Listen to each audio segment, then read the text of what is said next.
နေရလေရောက်ပြီဆိုတော့ရေခဲမုံလေးလှုပ်ရှားမှာဖြစ်ပါတယ်ရေခဲမုံလေးလှုပ်ရှားမှာဆိုတော့အရင်ဆုံးဒီထုတ်တွေဖောက်အောင်ပါဘောနော်နိုးမုံထုတ်က2ထုတ်ထည့်မယ်နိုးမုံက2ထုတ်ထည့်မယ်ချောကလက်က1ထုတ်ထည့်မယ်အဲ့လေးဖောက်လာမယ်နော်အရင်ဆုံးစားလေးနည်းနည်းထည့်ပါမယ်စားလေးနည်းနည်းထည့်ပြီးစောဖောက်ထားတဲ့ချောကလက်အမောင်း1ထုတ်လုံးထည့်မယ်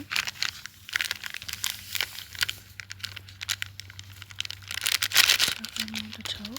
နိုးမုံက2ထုတ်ထည့်ပါမယ်လွယ်ကူဆုံးနည်းပဲရှိတာဒီကလွယ်တဲ့နည်းမရှိတော့နိုးမုံနဲ့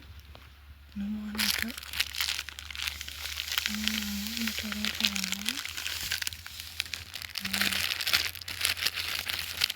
ါဘူးဒီကြားလေးထည့်ရပါမယ်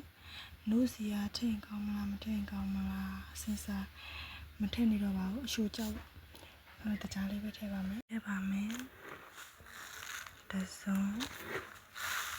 နှစ်စုံသုံးစုံလေးစုံငါးစုံပေါ်လေးနဲ့စိတ်လေးစားမှမတလောက်ပဲတော့တယ်အဲ့တော့ရှင်လေးလေးလောင်းထည့်လိုက်ပါမယ်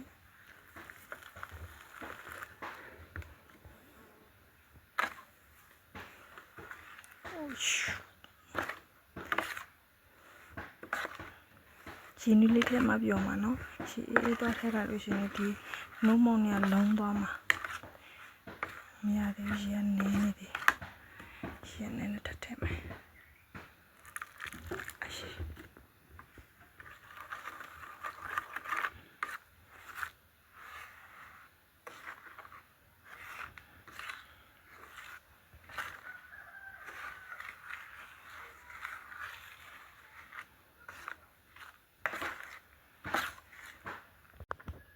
တူဘီနာ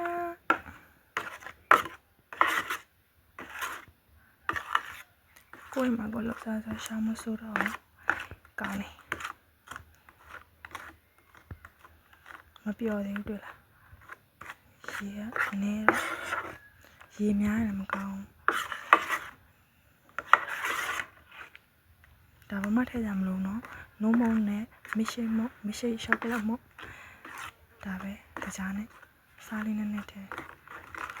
ဒါပဲဒါလေးကိုရေကတရာမှာပတ်ပြီးခလိုက်လို့ရပါပြီအချိုးရတာလေးနဲ့စားကြည့်